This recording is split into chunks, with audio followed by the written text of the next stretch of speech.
Hello friends, हम आपके लिए भगवान दत्तात्रेय के जन्म की कहानी लेकर आए हैं। आइए जानते हैं। भगवान दत्तात्रेय कृपा की मूर्ति कहे जाते हैं। परम भक्त वत्सल दत्तात्रेय भक्त के स्मरण करते ही उसके पास पहुंच जाते हैं। इसीलिए इन्हें स्मृतिगामी तथा स्मृति मात्रानुगंता भी कहा गया है। मार्गशीर्ष का महीना, विवाह पंचमी, गीता जयंती आदि विशेष पर्वों के कारण महत्व तो रखता ही है। साथ ही इस महीने की पूर्णता दत्तात्रेय जयंती के रूप में पूर्णमासी को के कारण विशेष महत्व रखता है।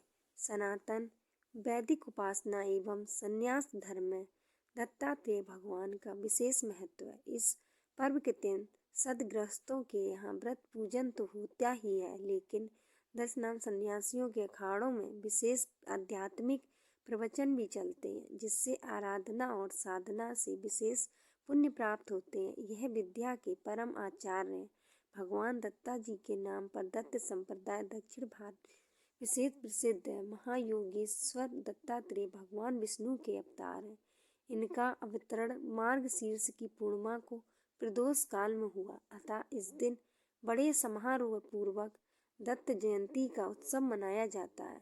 श्रीमद् भागवत में आया है कि पुत्र प्राप्ति की इच्छा से महर्षि अत्रि के व्रत करने पर दत्तो मयामति यद भगवान से दत्ता मैंने अपने आप को तुम्हें दे दिया। विष्णु के ऐसा कहने से भगवान विष्णु ही अत्रि के रूप में अवतरित हुए और दत्त कहलाए। अत्रि पुत्र होने से ये आत्रेय कहलाते हैं। दत्त और आत्रेय के संयोग से इनका दत्तात्रेय नामक प्रसिद्ध हो गया। इनकी माता का नाम अनसुईया है। इनकी का पतिव्रता धर्म संसार में प्रसिद्ध है। पुराणों में कथा आती है, ब्राह्मणी, रुद्राणी और लक्ष्मी को अपने पतिव्रत धर्म पर गर्व हो गया। भगवान को अपने भक्त का अपमान सहन नहीं होता, तब उन्होंने एक अद्भुत लीला करने की सोची। भक्त वत्सल भगवान ने देवर्षि नारद के मन में प्रेरणा उत्पन्न की। नारद घूमते घूमते देवलोक पहुँचे और तीनों देवियों के पास बारी बारी जाकर कहा, अत्रि पत्नी अनसुईया के समक्ष आपको सतीत्व नगण्य है। तीनों देवियों ने अपने स्वामियों विष्णु, महेश, ब्रह्मा से देवर्षि नारद की यह बात सुनाई और उनसे अनसुईया के पतिव्रत की परीक्षा करने को कहा।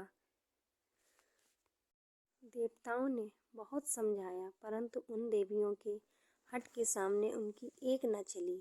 अंततः साधु वेश बनाकर वे तीनों देव अत्रि मुनि के आश्रम में पहुँचे। महर्षि अत्रि उस समय आश्रम में नहीं थे। अतिथियों को आया देख देवी अनसुईया ने उन्हें प्रणाम कर अर्घ्य कंदमूलादि अर्पित किए, किंतु वे बोले, हम लोग तब तक आतिथ्य स्वीकार नहीं करेंगे जब तक आप हमें अपने गोद में बिठाकर भोजन नहीं कराती। यह बात सुनकर प्रथम तो देवी अनसुईया अवाक रह गई, किंतु आतिथ्य धर्म की महिमा का लोप न जाए, इस दृष्टि से उन्होंने नारायण का ध्यान किया, अपने पतिदेव का स्मरण किया और इसे भगवान की लीला समझकर वे बोली, यदि मेरा पातिव्रत धर्म सत्य है तो यह तीनों साधु 6-6 मास के शिशु हो जाएं। इतना कहना ही था कि तीनों देव 6 मास के शिशु हो रुदन करने लगे। तब माता ने उन्हें गोद में लेकर दुग्ध पान कराया, फिर पालने में झुलाने लगी। ऐसे ही कुछ समय व्यतीत हो गया। इधर देवलोक में जब तीनों देव वापस न आए तो तीनों देवियों अत्यंत व्याकुल हो गईं। फलतः नारद आए और उन्होंने संपूर्ण हाल कह सुनाया। तीनों देवियां अनसुईया के पास आईं और उन्होंने उनसे क्षमा मांगी।